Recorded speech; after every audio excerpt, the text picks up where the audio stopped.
The probe drifted through the darkness of space for 17 years before it found something interesting.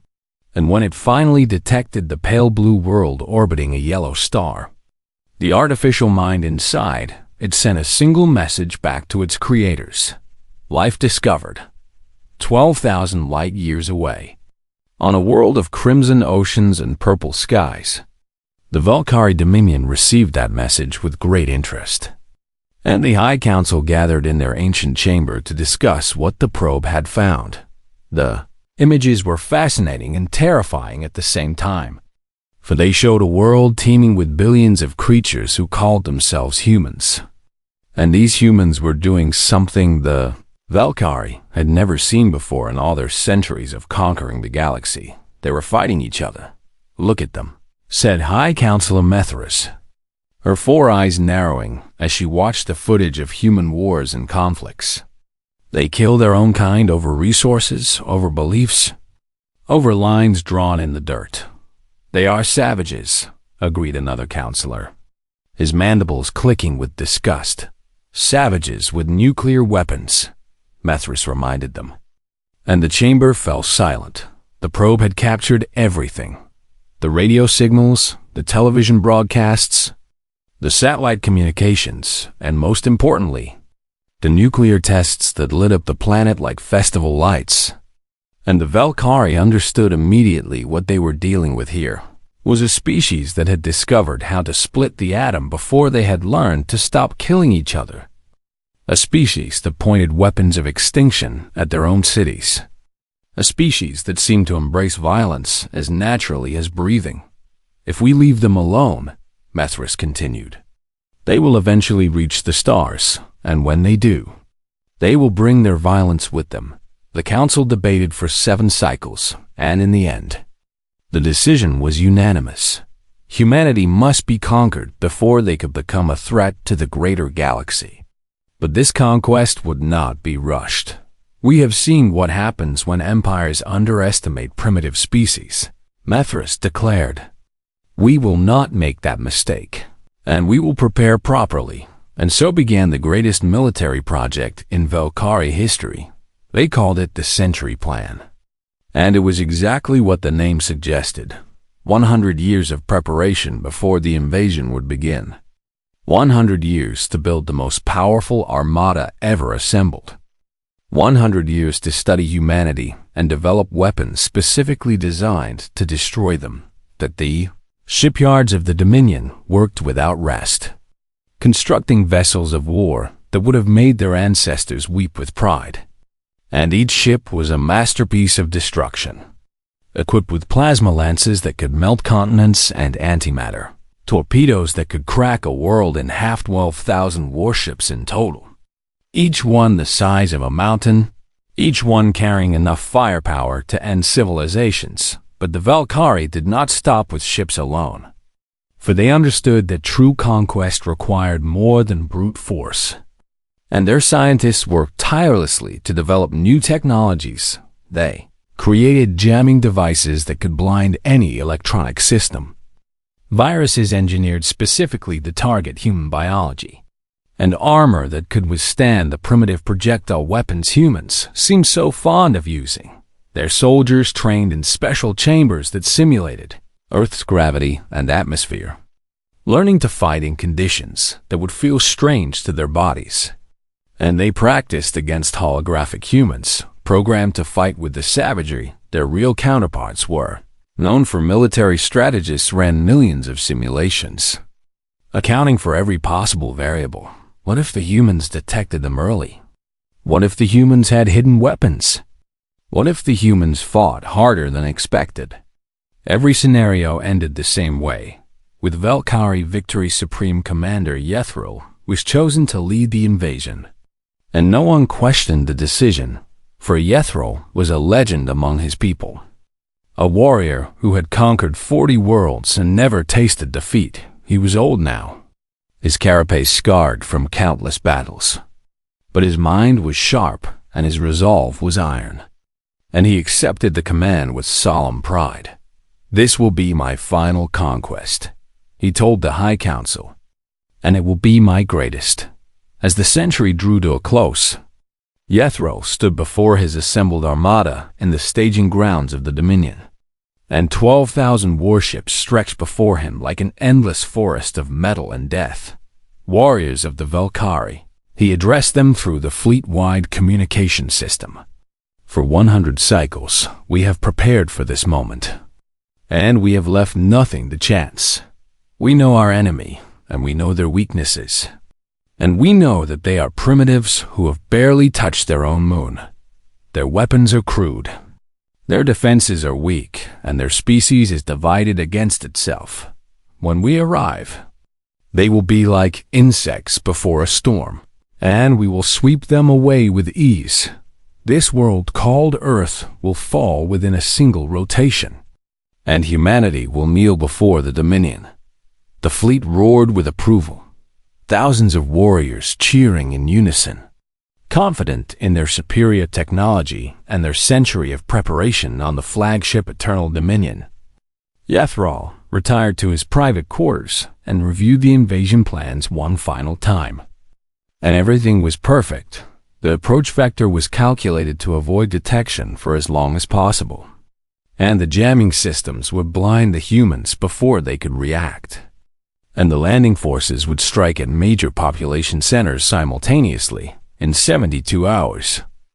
Earth would be under Valkyrie control, and humanity would become another conquered species in the Dominion's long. Jethro allowed himself a rare moment of satisfaction, for this was the culmination of everything he had worked for. And tomorrow he would begin his final campaign. He did not know that across the vast emptiness of space, on that pale blue world he intended to conquer, humanity was waiting for him. He did not know that they had been waiting for a very long time, and he did not know that. Everything the Valkyrie believed about Earth was 100 years out of date. The Armada activated their faster-than-light drives and vanished into the darkness. 12,000 ships carrying the death of a world, or so they believed, in the cold depths of space. The stars watched in silence, and they kept their secrets. The Valkyrie Armada emerged from faster-than-light travel just beyond the orbit of Neptune, and for a moment, the vastness of their fleet was visible against the darkness of space, like a second galaxy of metal and fire. 12,000 warships arranged themselves into perfect formation, a crescent of destruction that stretched across thousands of kilometers. And at the center of this crescent sat the flagship Eternal Dominion, the largest vessel ever constructed by the Valkyrie. People Supreme Commander Jethro stood on the bridge of his flagship and watched as the distant sun of this system cast its weak light upon his armada. And he felt the weight of history pressing down upon him. "Status report," he commanded, his voice calm and steady. "All ships have translated successfully." "Commander," replied his tactical officer, a young warrior named Kethfer, who had earned his position through exceptional skill. "Formation is perfect, and all systems are operational." "Excellent," Jethro said, and he turned his attention to the holographic display that showed the inner solar system, where a small blue dot marked the location of Earth. It was so small, so fragile-looking, and Jethro found it almost amusing that such a tiny world had required a century of preparation to conquer. "Begin final approach," he ordered. "Activate jamming fields and disable their satellites, for I want them blind and deaf before they even know we exist." The fleet moved forward as one, engines burning with the light of captured stars, and the jamming systems came online with a hum of power that Jethro could feel through the deck plates beneath his feet. But something was wrong. His face shifted to a pale gray color that Jethro had never seen on the young officer before, and his hands trembled over his console. "Commander," Kethfer said, his voice barely above a whisper, "the human satellites are not going dark." "What do you mean?" "Our jamming fields are operating at full power, but their satellites are still transmitting, and they appear to be completely unaffected by our systems." Jethro felt the first cold touch of doubt in his chest. but he pushed it aside. For doubt was a weakness he could not afford. Increase power to the jammers, he commanded. They are already at maximum output. Commander, before Yethril could respond, another officer spoke up from the communications station, and her voice carried a tremor of fear. Supreme Commander, we are receiving a transmission. From whom? From Earth, Commander. The bridge fell silent, and Yethril felt every eye turn toward him, waiting for his response. That is impossible, he said slowly. We are still beyond the orbit of Neptune, and we have not announced ourselves. Nevertheless, Commander, the transmission is being broadcast on all frequencies, and it is addressed specifically to our fleet. Yethril's mandibles clicked together in confusion and growing unease. But he kept his composure, for a commander must never show weakness before his crew. Play it, he ordered. The voice that filled the bridge was human, speaking in a language that the translation systems converted instantly, and the tone was calm, almost bored, as if the speaker were dealing with a minor inconvenience rather than the largest invasion. Fleet in galactic history. Unidentified fleet. You have entered restricted space, the voice said. You have 60 seconds to transmit peaceful intentions and reduce velocity, or you will be designated as hostile. There was a pause, and then the voice continued. This is your only warning. The transmission ended, and silence hung over the bridge like a funeral shroud. How did they know we were here? Kethver whispered, giving voice to the question that burned in every mind. They cannot have known. Another officer insisted. Our approach vector was calculated specifically to avoid detection, and their technology should not be capable of seeing us at this distance. And yet they did. Yethril said quietly. He stood motionless for several long moments, processing what had just happened. And then he made his decision. They are bluffing, he declared, his voice firm and commanding. This is a desperate trick designed to frighten us into retreat. But we will not be intimidated by primitives. He turned to face his crew, and his eyes burned with the fire of a warrior who had never known defeat.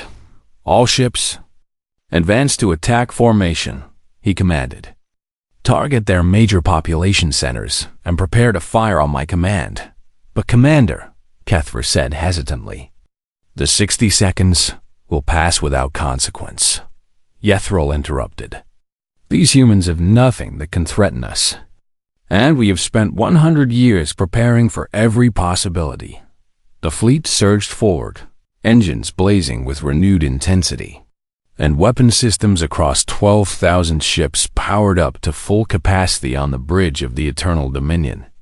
A countdown timer appeared on the main display, showing the seconds remaining before the human deadline expired.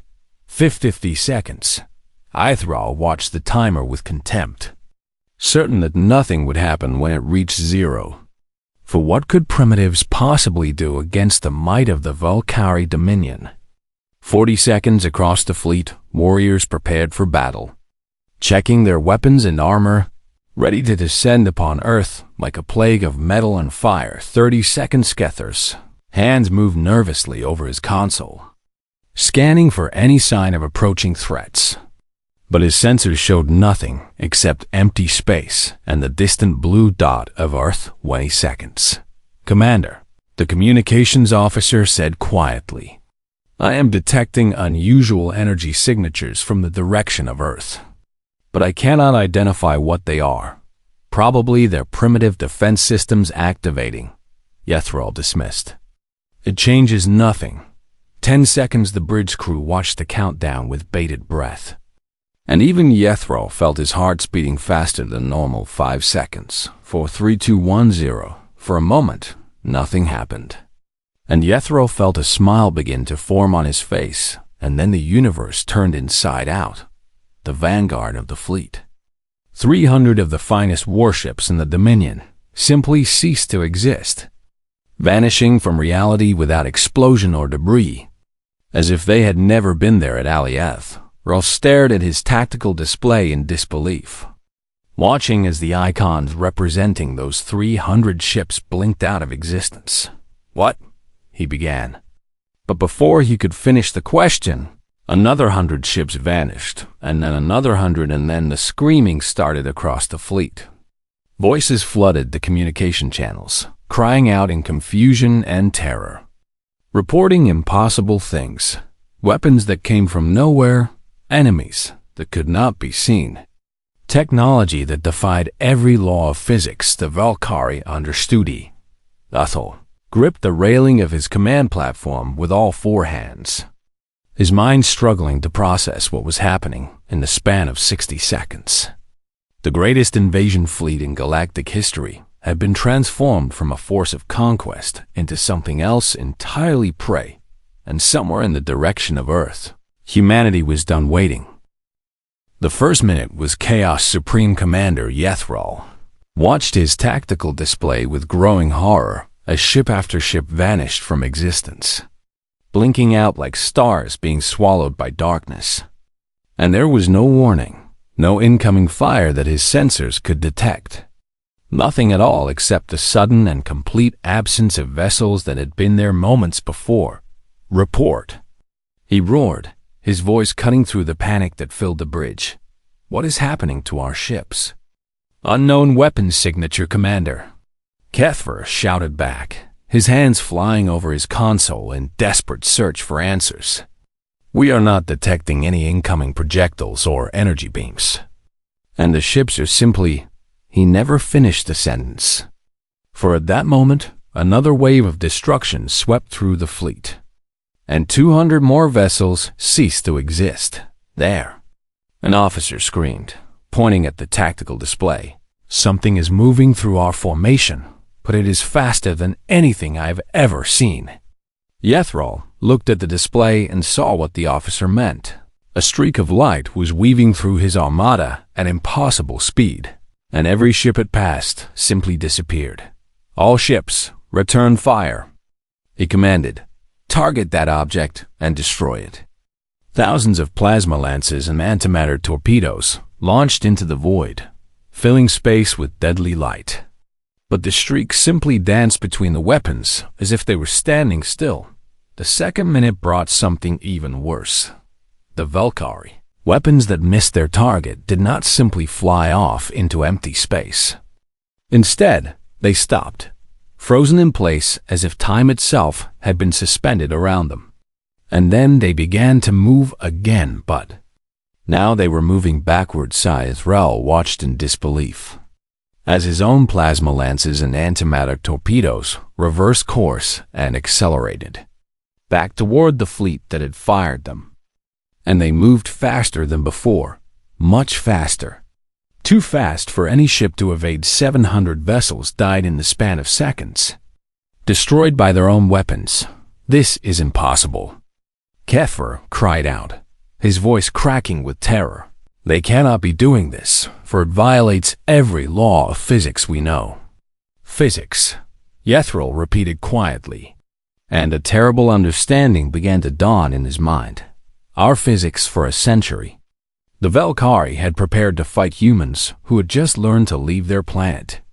Humans with primitive rockets and crude nuclear weapons. Humans who had barely scratched the surface of scientific understanding. But a century was a long time. And the humans had not been idle. The third minute was when Yethrol made a decision he had never made in 40 conquests. "All ships, full retreat," he commanded, his voice carrying across the fleet-wide communication system. Emergency jumped to faster than light now. But the ships did not respond across 12,000 vessels. Navigation systems went dark, engines powered down without command, and every piece of technology simply stopped working. Yethrol slammed his fist against his console, but it was dead, lifeless.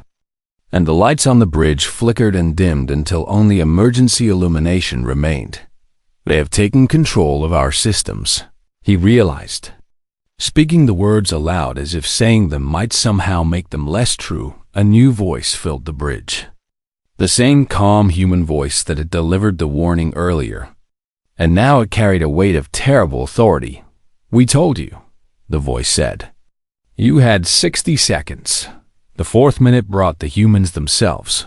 They did not come in ships, for they did not need them.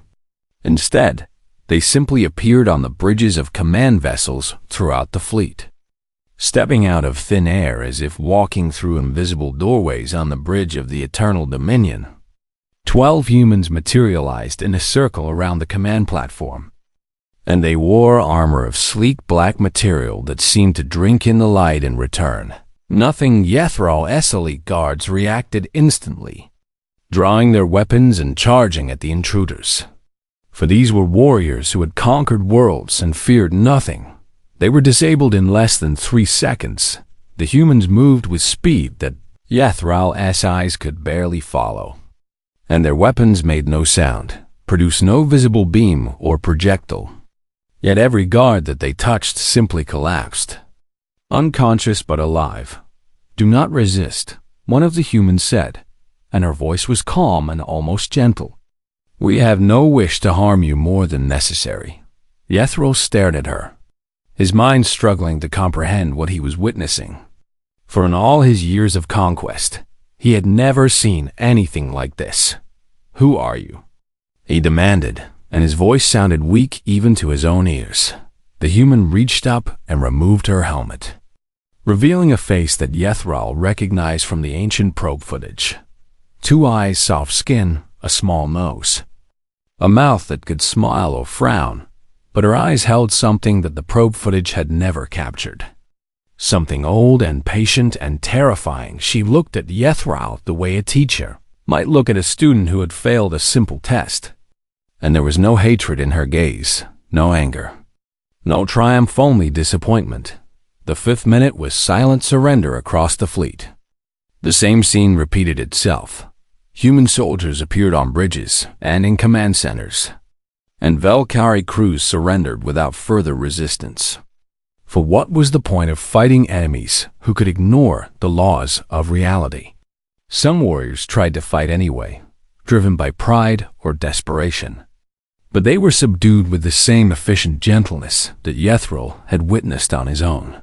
Bridge, not a single Valkyrie was killed, and not a single human was harmed. Was not a battle. It was a demonstration. The 6th minute was the end. Human woman who had removed her helmet stepped forward and looked up at Yethral, for she was smaller than him by a significant margin. Yet somehow she seemed to fill the entire bridge with her presence. "Supreme Commander Yethral of the Valkyrie Dominion," she said, and her voice was formal and precise.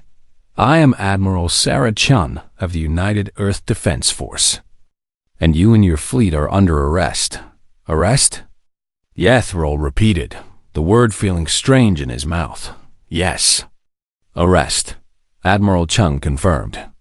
"You are charged with attempted genocide, violation of sovereign space, and crimes against humanity under the Geneva Conventions." She handed him a small device that displayed text in his own language, and Yethral stared at it without comprehension. "Those are your rights as a prisoner of war," Admiral Chun explained. "You will be treated humanely, given access to medical care and legal representation, and eventually tried before an international tribunal." Yethral looked around at his fallen guards, at his powerless ship, at the human soldiers who stood watching with patient eyes. "You could have destroyed us," he said quietly. "Your weapons could have killed every warrior in this fleet." "Yes," Admiral Chun agreed. "We could have. Then why did you not?" Admiral Chun looked at him for a long moment before answering, and when she spoke, her voice carried the weight of a civilization that had learned terrible lessons about the cost of violence. "Because we are not you," she said simply, and with those words, the invasion of Earth came to an end. 6 minutes from start to finish, not with the thunder of battle and the glory of conquest, but with the quiet click of handcuffs and the soft voice of a woman explaining rights to prisoners who had come to enslave her world somewhere in the void. 12,000 Valkyrie warships drifted in silence, captured without being destroyed. their crews alive and unharmed, and on the pale blue world they had come to conquer, humanity returned to their lives, barely inconvenienced by the greatest invasion fleet in galactic history. Just another Tuesday.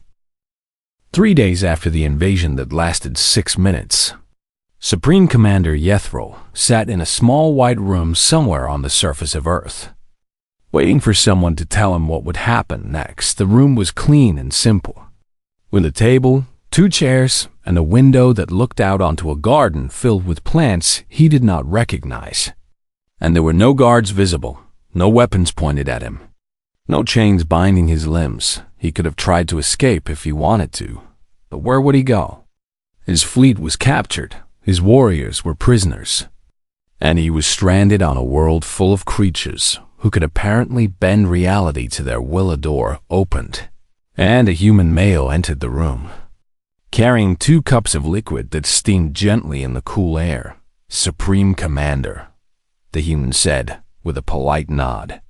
"I am Director James Chun of Earth's Diplomatic Relations Division, and I apologize for keeping you waiting." He sat down across from Jethro and placed one of the cups in front of the former commander. "Water," Director Chen explained. "I was told your species requires regular hydration, and I thought you might be thirsty."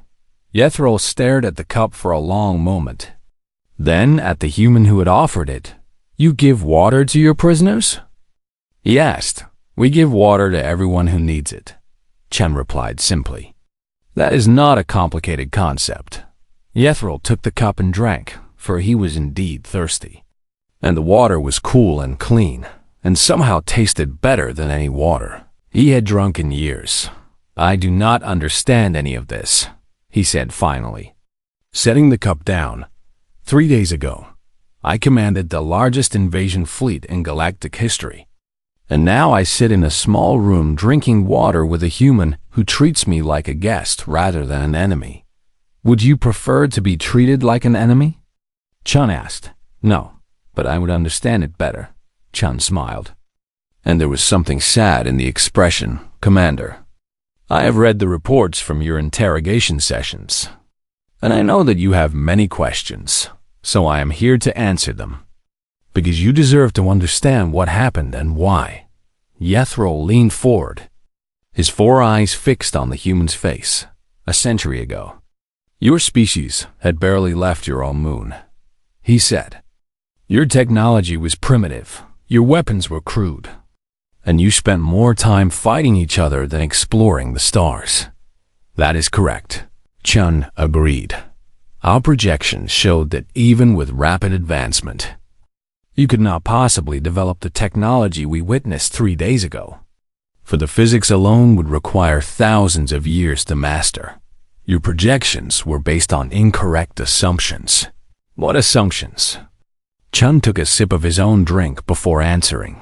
"Your probe arrived in our solar system in 1969, he said. "It spent 18 years gathering data, and then it transmitted everything back to your homeworld and went dormant." "Yes, we know this. What you do not know," Chung continued, "is that we detected your probe in 1987, and we have known about your existence and your intentions ever since." Jethro felt something cold settle in his chest. "You knew we were coming. We knew you were watching. And we knew that a species capable of sending a probe across 12,000 light years would eventually send something else. So we began to prepare. For 100 years?" "For 100 years," Chung confirmed. "Every scientific breakthrough, every technological advancement, every discovery that your probe did not witness happened because we knew we needed to be ready." Jethro's mind raced as he processed this information. "The probe," he said slowly. "It stopped transmitting in 1987, and we assumed it had simply completed its mission." "It had completed its mission," Chun said. "We made sure of that, but we also made sure that it never transmitted anything after that date. Which means that every piece of information your civilization has about Earth is more than 100 years old. You were hiding your advancement from us. We were buying time," Chung corrected. Your probe showed us what you were, a conquering species with technology far beyond our own. And we knew that, if you saw what we were becoming, you might accelerate your invasion plans.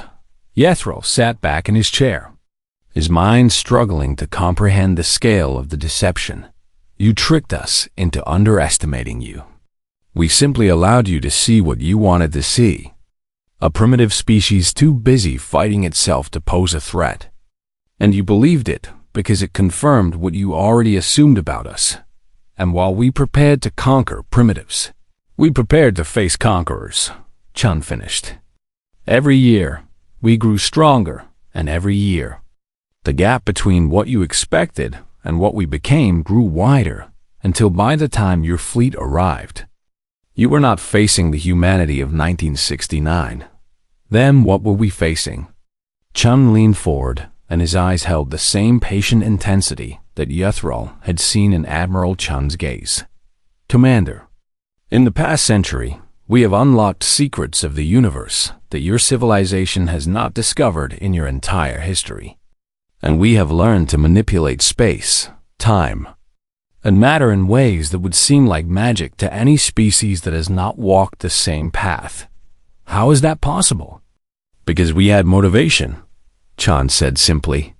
Your probe gave us something more valuable than any technology. It gave us a deadline, a reason to push ourselves beyond every limit we thought we had. And it turns out that humans are very good at achieving the impossible when survival depends on it. Jethro thought about this for a long moment. You could have destroyed us, he said finally. With technology like that, you could have wiped out our entire fleet before we even knew we were under attack. Yes. Then why did you not? Chun was quiet for a moment before answering. Because destruction is easy, he said. Any species can learn to destroy. But we wanted to prove that we had learned something more important.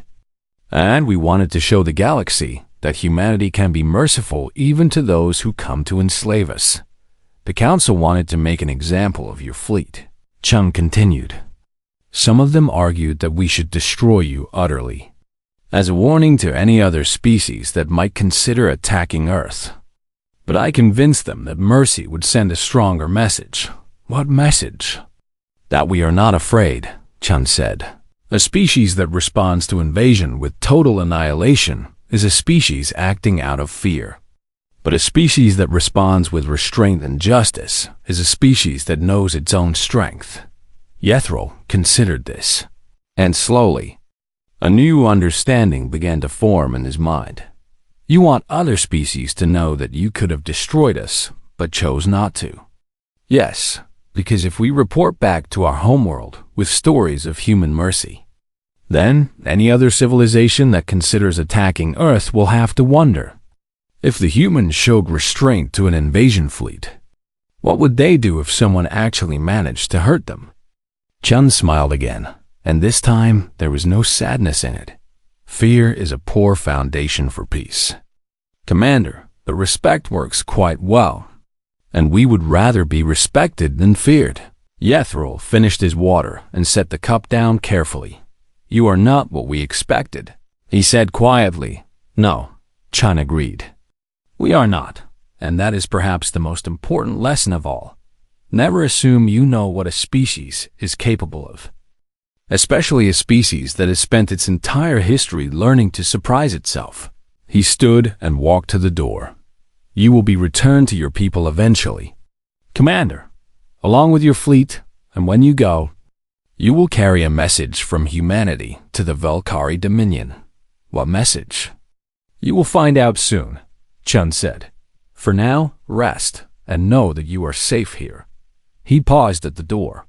And Commander? I am sorry that it had to be this way, but you gave us no choice. Then he was gone, and Jethro was alone with his thoughts and the view of an alien garden for the first time in his long life. He did not feel like a conqueror. He felt like a student who had just learned how little he truly knew. 6 months after the invasion that lasted 6 minutes, Supreme Commander Jethro stood in the great council chamber of the Valkyrie Dominion. Alone before the most powerful leaders of his civilization, the chamber had not changed since he had left it more than a year ago. The same towering walls of ancient stone. The same eternal flames burning in their ceremonial braziers.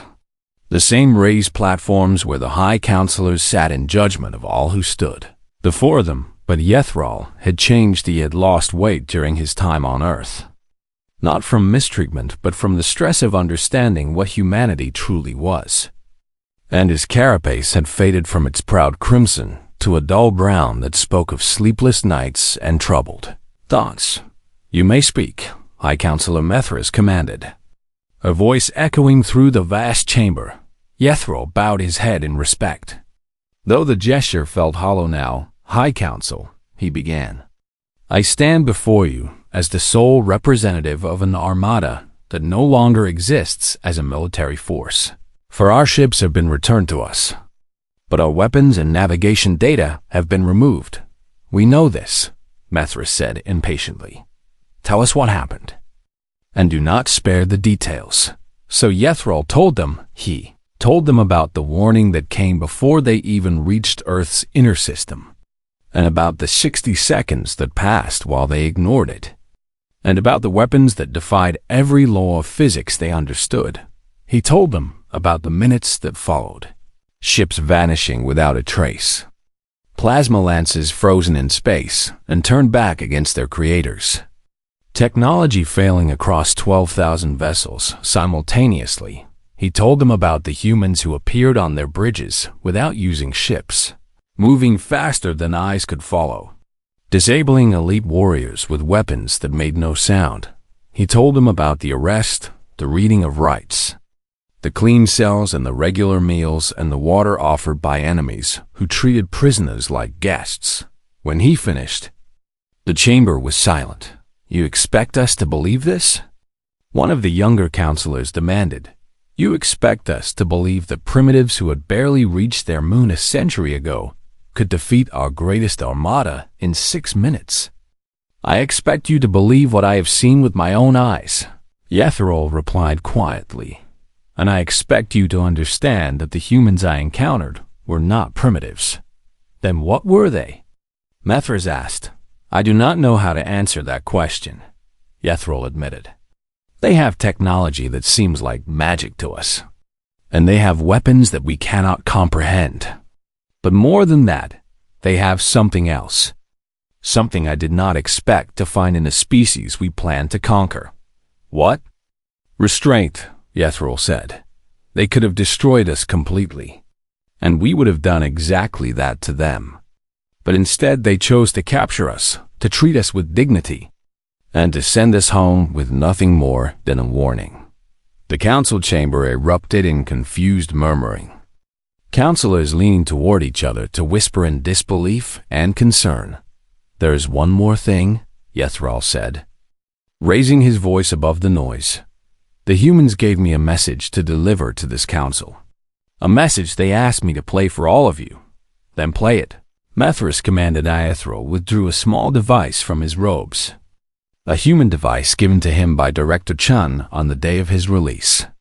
And he activated it with a touch. A holographic image appeared in the center of the chamber. A human male. The same one who had interrogated Jethro all those months ago. Standing in what appeared to be a garden filled with alien plants. "People of the Volcari Dominion," Director Chun's image began, and his voice filled the ancient chamber with strange new sounds. "A century ago, you discovered our world, and you decided that humanity was a threat to be eliminated. And you spent 100 years preparing to destroy us. You were not wrong to see us as dangerous. For we are dangerous, and we are territorial. And we are, by your standards, probably insane. We split the atom before we cured the common cold. And we walked on our moon before we stopped killing each other over imaginary lines in the dirt. And we have spent most of our history finding new and creative ways to hurt ourselves. But we are also something else. We are creative. And we are stubborn.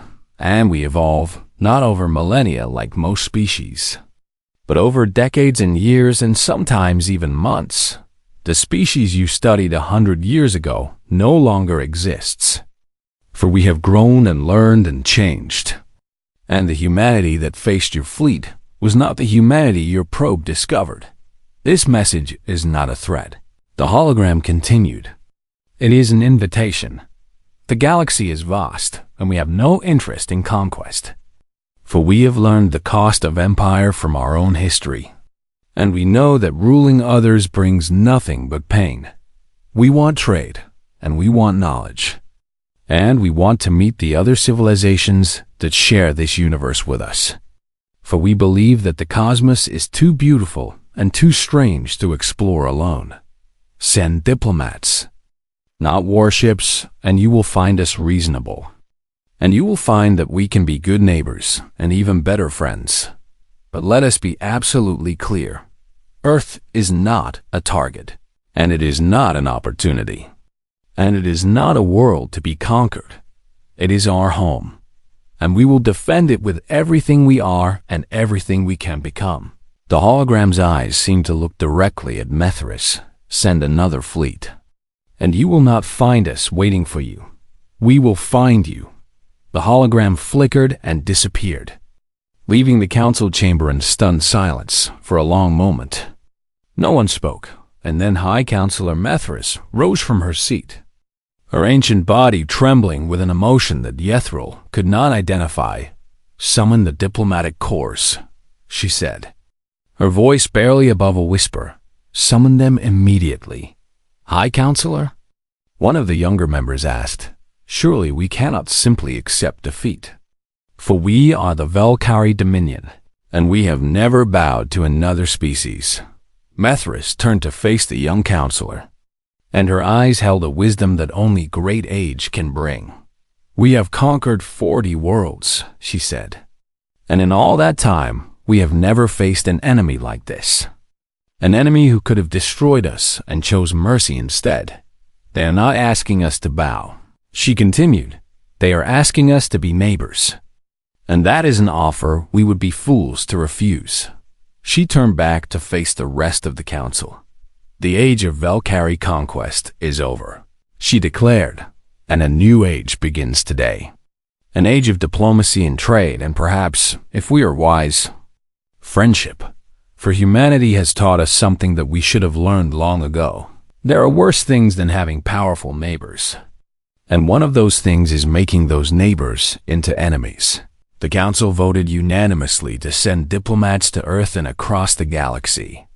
Other species who had heard rumors of what happened to the Valkyrie fleet began to reconsider their own plans.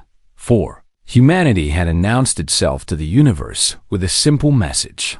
We can be friends, or we can be enemies, and you really, really want to be our friends. The stars, which had watched in silence for billions of years, now watched with interest. Something new had entered the galactic stage. Something dangerous and creative and utterly unpredictable, and the galaxy would never be the same because humanity does not just survive. Humanity adapts, and heaven help the universe if it ever gives them a real reason to be angry.